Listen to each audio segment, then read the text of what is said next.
Welcome to Real Redux, the movie podcast where me and my dad revisit cult, classic and genre films and talk through what works, what doesn't, and why they still matter, at least to us.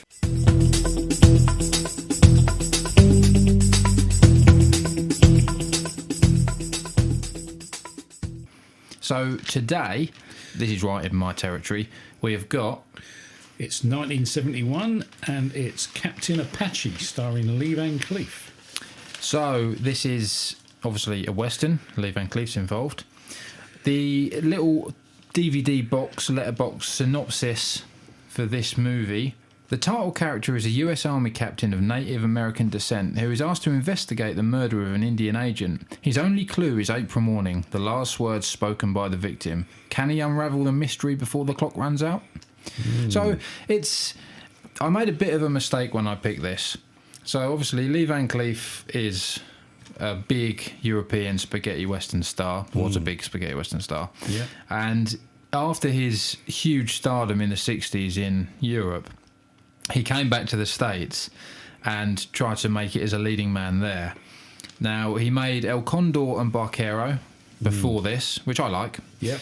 And I thought this was the third of his US comeback. That's not the case. This is actually a Spanish-British co-production that they call an acid western. Right. And there is a bit of dubbing in there, I've noticed. There is, and it, and like I say, that was slightly different to what I thought. So anyway, what did you think of Captain Apache? Well, I liked it. It was very much a Lee Van Cleef western, but the character that I really I hadn't expected. I mean, first of all, they've made him out to be an Apache. The second thing, I was thinking, why does he look so different? And I realised no moustache. Yeah, very, very weird. Yeah, it was a bit. The moustache thing is really strange because by this point, his whole shtick was his look. And not only do they moustache him, they give him an awful toupee. Yeah. Yeah. An awful toupee. And what was that jacket he was wearing? Awful, I mean, where did they his find awful that? tasseled jacket. That was. Rarely have I seen a poorer jacket in a movie. I mean, I'm no fashion expert, but it did look a bit odd. It looks awful, especially with his cavalry pants as well. And he had that funny little insignia on his shoulder, which was obviously captain. Absolutely. There is personified in a jacket, maybe. I don't know. It was weird. There is. I'm pretty sure there is some red face going on here as well, without a doubt, which obviously is sort of the time. Well, and very they do much refer frowned to him upon. not as red face. I was going to say whilst that is of the time and obviously a bit of a relic. The opening to the movie, the first thing we see is mad. Do you mean the writing? I mean the writing, and so the first thing in the credits says something like, "Pale face is only good when he's dead." Yeah, the only good pale face is a dead pale face. And Indian proverb. Yeah. And then vice versa, the only good Indian is a dead Indian pale face proverb. And then it says, "Love thy neighbour, source unknown," I know. or something to that effect. Somebody's trying to be quite profound about it. And then, just in case you missed that, the first dialogue in the film is when Lee Van Cleef's Captain Apache arrives in the restaurant, and the bouncer calls him Red Ass. Yeah, I think, and there's many references, which is basically what everyone calls him, even his friends. And towards the end, when he finally the final showdown, a reference is made again.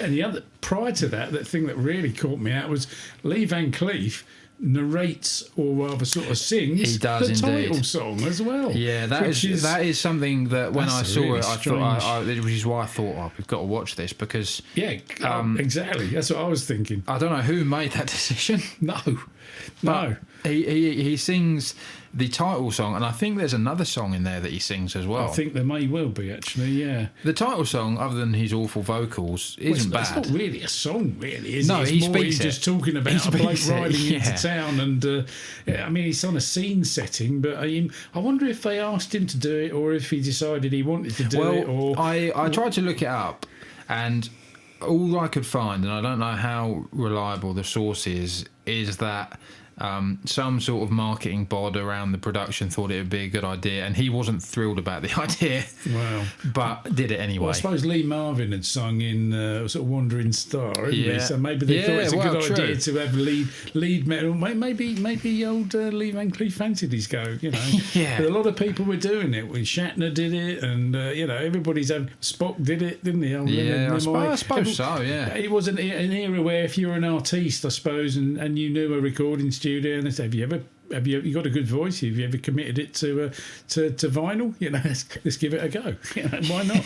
You never know. It might sell. So obviously Van Cleef heads things up. It's very, very much a Lee Van Cleef vehicle. Yeah, 100%. Which is, he's in every scene just about. He is. I don't think they cared about the US release. I think this was just a European cash cow in their eyes. Yeah. But you have got Carol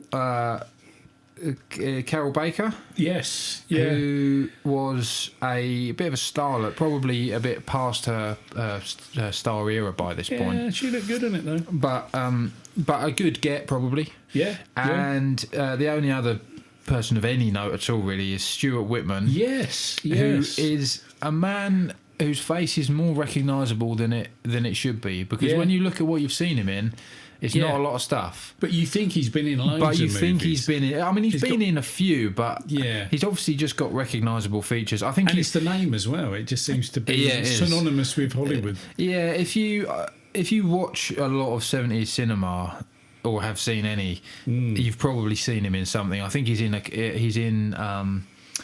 The Comancheros with John Wayne. Right, yes, yeah. He looks the part though, doesn't he? You can see him dropping into all of those movies.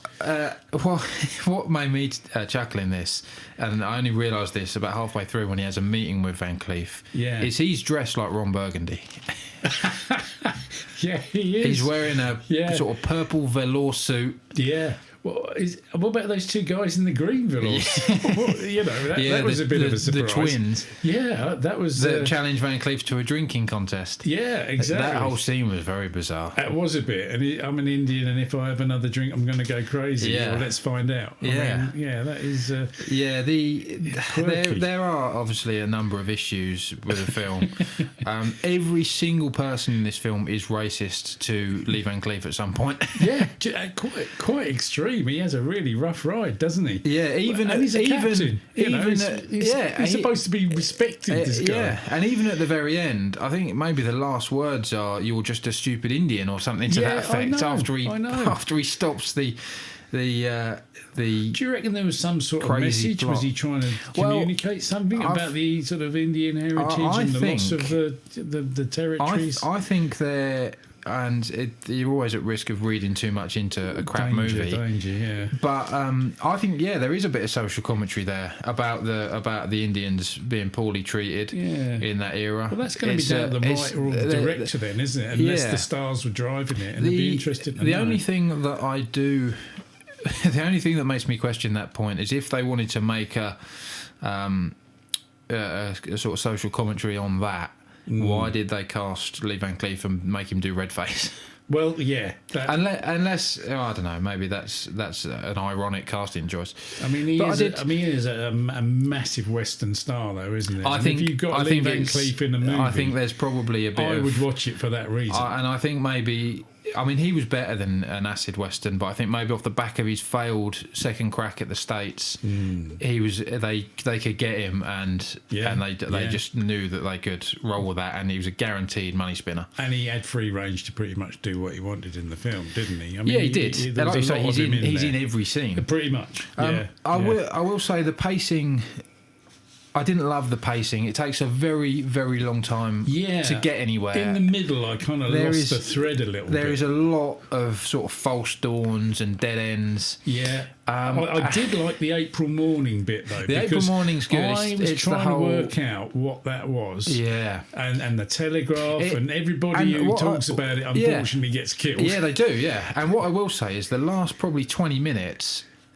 you're just really gagging to find out what the hell this April And the morning thing reveal means. And the reveal is brilliant. It is very, very good. The last, I've got written here, the last 15 to 20 minutes are really, really good. Really good. And I hadn't guessed it, because usually I'm quite good at guessing. It does a great job of concealing it. Yeah. And it was April Fool's Day as well. Yeah. So I thought, well, that's and it. it even bluffs and double bluffs, because the whole time he thinks he saved the president, and it was a stand-in all along anyway. And the president thing, that was weird, because that only really came in the last few minutes, where they realised it was a train, and it was that last block, it goes from 0 to 100 so quick. I did like the bit where he walks through the carriages and everybody's gone. Oh, it's good, because all of a sudden it's got the air of mystery. Yeah, I like that, and it's a bit really sort of nicely shot as well, beautifully done. And he walks through and there's nobody there, and you're thinking, and then they're all in the carriage at the back. That's right. You know, yeah, like and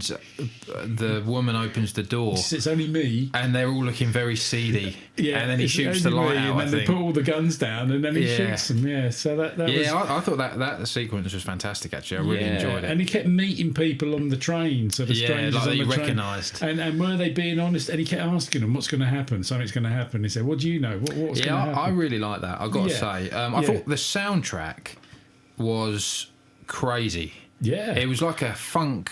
Yeah, soundtrack. It wasn't Morricone, was it? No, it was composed by a lady called Dolores Claman, who is not many credits. No. Most famous for composing the 1968 Canadian ice hockey anthem. Really? That's it. That's her thing.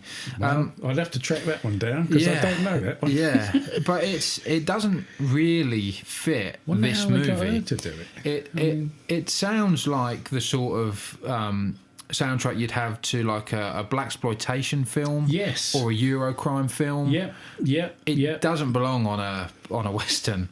No, it didn't fit, did it? It just the first bit where it's rolling along. I mean, I know they got Lee Van Cleef to do the voiceover, which worked. I thought. I think it's strangely. I actually think but the music then was like, if it was isolated, wrong soundtrack. If it's isolated, the soundtrack is good. It just doesn't belong over this film. No, it doesn't. What I am going to say, and this is going to go back to the political commentary, sort of social commentary angle. And I'm giving you a bit of a spoiler for my pairing, so I'm jumping ahead here, but it's relevant.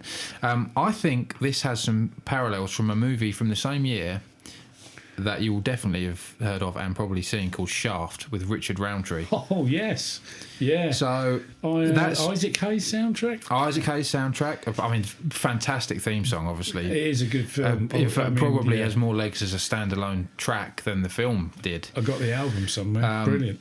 But I think, obviously, that's a very strong contemporary social commentary in Shaft. Yeah. But if I'm going to clutch at the straws and say there was some sort of social commentary about Indians being mistreated in the West, I think there are parallels there. At the very most basic level, it's sort of detective. No one wants to succeed, going and doing it anyway. Yes. And the soundtrack matches that.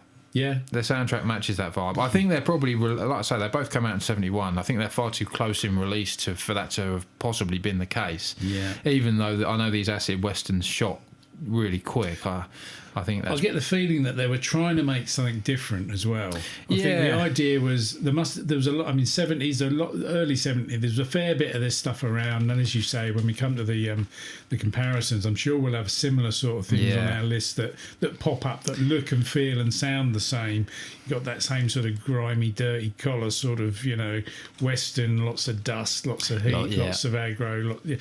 But yeah, it's I liked it. I thought it was good because it was trying to be something different. I don't know if it actually knew what it was trying to be. No, and I think that's an issue. It's very it's obviously a western. It's set in the West. But it's got a strange eerie feel. That a weirdness about it. The story is a clever story with the name of the train, and then the Yeah, it's but very. they do you keep think? the cards very close do you to the think chest. there is you can't the- flow with the story No, because you you don't can't. know where it's coming No, from. and you in the middle, you do lose it a little I bit. did actually. I must admit, I kind of You wandered sort of- off into the kitchen yeah. for a cup of tea, thinking, "Oh, I know where this is going for 20 minutes," and then came back, and then it had all changed because those guys in the green suits had turned up. So I thought, okay, I'm interested again now. They're obviously going for a Citizen Kane, right, with the April morning thing. Yeah, the whole Rosebud. Yeah, whispered. I think- in fact, he whispers it. Yeah, as he falls off his horse. But yeah, you know, it's, that's a bit like the two Kankari bit where is it the good, the bad, and the ugly, or is it where he whispers where Carson or something? That's it. The location of the gold. And Eastwood hears it, Yeah, but Waller doesn't. And Waller doesn't. Yeah, and it's this business Yeah, of there's a nugget of information that somebody knows. Yeah, and no one- and in this they really push that because people get. Yeah, they do. He goes to mention. It's just about that bloke in his room. He's just about to mention the one thing. Oh, and the reason that all this because that's of, it. and then bang, someone shoots Yeah. him, and the look on Lee Van Cleef's face. Oh God, I was just about to find out, and you Yeah. shot him another one. You know. Well, luckily for him, there was that crazy witch on hand. Oh, yes. To give him some sort of early LSD. I mean that was, you talk about the soundtrack being absent from the genre and various other things like Yeah. his crazy jacket. Well, you I say mean, what that. was that? Yeah, I mean, And then- it was 71. You know, there's a lot going on there. So he's- a lot so of he's- experimentation in he's- every medium. So he's forced to drink the potion Yeah, by the two heavies and the crazy witch, yeah, yeah. and then he has a vision, He does. and it tells him who killed the April morning chap, Yeah, indeed. and it basically Which is quite useful. closes the whole case for him. Indeed. Yeah, yeah. After a lot of to and fro with the the If only telegrams. you drunk it earlier. Yeah, exactly. You get a bottle of it. Well, exactly. But it sort of ebbs and it flows. The more I think about it, the more I realise it held my attention pretty well. Yeah, Like, yeah. I was desperate to know what was on the telegram. But we love a Western, don't we? But we do love a Western. And we would tolerate a Western even if it was pretty poor. that is true. Because you can't really, I mean, I don't know about you, but I don't think the way they look, the way they are, you can't really go wrong with the Western. And if you've No, got Lee Van there's- Cleef in there's it, enough- he holds Yeah, it he together. is. Well, he's the absolute glue, isn't he? 100%. There is definitely enough here to keep you interested. I think Yeah. if you can make it over that sort of 50-minute mark, Yeah. then it'll reel you in, and you will be gripped for the end. Yeah, I agree. I mean, if I had to describe it to anybody, I'd call it a comic book Western. Yeah, it is. Yeah. Because it is a bit bonkers, and you're wondering what's on the next page, and you turn it over, and you're pleasantly surprised, and the character, up to a point, he sort of gets through to the end without any major dramas. Yeah. Yeah. Um, And like you say, it hits all the right sort of notes for what you expect. Directed by a chap called Alexander Singer, who was an American.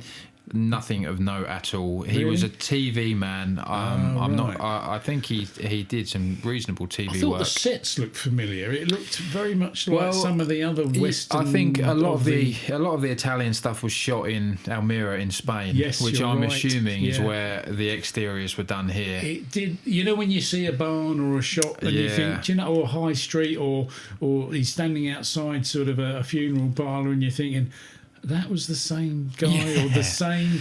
Yeah. The same building that was in, Lee Van and Cleef probably had residence in that street. he probably did, I should think. So standout performance. I mean, there's no doubt. Well, it's Van Cleef, isn't it? Well, he's the only didn't he? performance. Without a moustache, he even managed to pull it Without a off. moustache, yeah. Yeah. I mean, Stuart Whitman I thought was pretty good as this sort of he's an arms dealer, I think. Yeah. He played a suitable adversary, didn't But he? it's the Van Cleef show. Very much so. He is the ever present. He's in every scene. He's got all the good lines, Definitely. and it's very much a vehicle for him. But it's good. It's enjoyable enough, but it's one you would say you need to be a big Western fan to, I agree. to enjoy. It's almost an also rat. I mean, pairings. We briefly touched on pairings. Yeah, so my crazy one is Shaft. He's a bit mad. I'm going to go even But I get it. crazier Yeah, go on. and say that it would work with a film called Maniac Cop. Yes, I'm familiar with that. I think I like it a Did it lot. feel a bit Tarantino-esque in places, the way it was a little bit sort of off the wall? I think it did. I can see him ironically using the Lee Van Cleef spoken theme song. Most definitely. That's going to come back into it. So it's one of there's definitely ideas here. The other ones I've got is The Grand Duel, another sort of Western mystery. But infinitely better. I like a Western mystery. There are very few Western mysteries. And that's an unusual combined sort of... And weirdly, The Grand Duel, also Lee Van Cleef playing a sort of Western detective type. For the Western mystery. It does make the character... He does like to wear a black shirt. He does like to look a bit mysterious. He's a man of few words. Yeah. And the words, they tend to really resonate. So I wonder if there is that. Any more pairings? The only other ones that... or the only other one, that I've got... again, this is a bit more of a reach, is El Dorado. Oh, right. Robert Mitchum, John Wayne. Okay. I don't think it's good enough to say Rio Bravo. No, it's not a Rio Bravo. But El Dorado is sort of the second-rate Rio Bravo. Okay. Or maybe Rio Lobo. Yeah. That's interesting. That's sort of the quintessential late John Wayne American Western with a little bit of humour. I think they were heading in that sort of Dean Martin-y direction. Yeah, I think it'd pair well with this. You wouldn't want to watch... you wouldn't want to watch a spaghetti western where everyone's grubby and it's violent and it's gritty. Yeah, it would just make this look rubbish. There's a lot of that. Yeah, no, interestingly, my pairings are very much. I think they're very much of a muchness when it comes to this. In fact, I think he's in at least two of them. First thoughts are, and I literally wrote this down as I was watching it, thinking, okay, what does this make me feel? The Sabata movies. Yeah, Sabata. That's a bit of a giveaway. Again, not quite a detective, but a sort of Cleef again doing it's like a special agent kind of role. Yeah. Another one which a film that we both really rate highly, Lawman. Lancaster. Yeah, Lawman.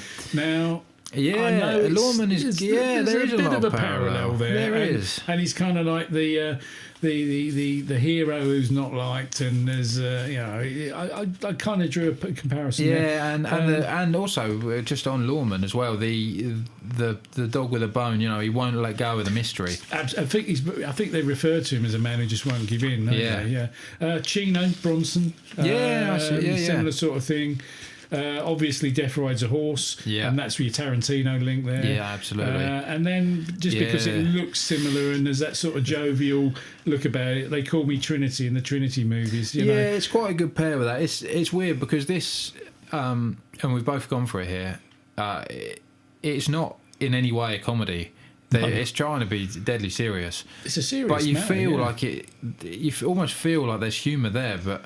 It's unintentional humour. I agree. I mean, is that just because of the way it's been made? I mean, when you look at some of the characterisation in it, I keep going back to it, but them guys in the green suit. Well, they're straight out of Blazing Saddles, aren't they? Those two. Exactly. When I saw them, I just laughed. I mean, I thought, what on earth? They're like albino as well. Yeah, and they both got the same moustache and the same sort of long hair. And I was trying to work out what reference. I mean, I know they're a little bit unusual, perhaps, but. And then, like you say, he goes crazy like Indians do apparently, and he sort of bonks their heads together. Firewater and all that. Yeah, he does. Yeah, so it had some very sort of unusual elements to it. Enjoyable. Yeah, I would agree with that. It was enjoyable. I don't think I enjoyed it as much as you. So this rates average on Letterboxd at a 2.9 out of 5. Okay. IMDb just over half. IMDb is at a 4.7. So a reasonable tick lower on IMDb. Right. I rated this as a 2 out of 5. 2 out of 5, which is pretty. I mean, that's pretty been low. Tough there. You see, I've got a soft spot for old Van Cleef, and I must admit. It did look like it was a comeback with a lot of work for him to do. He shaved his moustache off, credit to him. His hair wasn't too good. That jacket, wearing that jacket alone deserves some credit. In fact, I don't think there's a scene in the movie without that jacket on. He's got his shirt on now and again, but then the jacket is then put back on again. But yeah, I was just, every time I saw it, I thought, why did you wear that? You look like an immersion eater. But anyway, star rating, I gave it 6.5. So I mean, so that's a fair out of 10. Obviously, that's a fair click higher. 6.5 out of 10, and that's because that's more in line with the general consensus. And it's because of Van Cleef, and I feel bad about scoring the guy down because I just like his presence in the movie. If I saw him in a movie, I would watch it. And his presence, he is very much Lee Van Cleef in this, like he is in everything. The presence is there. Yeah, I agree. He didn't let me down on the Van Cleef front. It was, unusual, different, but I got enough. I got the Van Cleef hit, tick the box, which is what I wanted out of it. I didn't really want much else. I just wanted to see him in a film again. Yeah. You know. Well, I think that's fair. But my recommendation is it's unusual. Watch it and see what you think. Yeah, again, it's a western. It's all a western. It's a western completist sort of movie. If you like westerns, you'll find something here for sure. It's not traditional western, no. No, it's not. And I urge people to give it a try just to see what they think. Yeah, well, it's certainly different. Yeah, it's not the sort of film. If you're trying to get into westerns, save this one for about 5 years' time. I agree. When you've watched all of the others. Would you watch it again? Probably not. I might watch it again. If I was on a Van Cleef fest, I'd have to put it at the end. I wouldn't flat out refuse it. I'd stick it in. If I was watching it with somebody, I'd say, look, I'm going to show you this and see what you think. Yeah. You draw your own conclusions. Yeah. It's no good, the bad and the ugly, put it that way. Well, there we go. So, Captain Apache, 1971. And that's that. So, as always, if you enjoyed this episode, there are plenty of others you can watch. And until then, it's goodbye. We will be back in a week's time with something else. Yeah.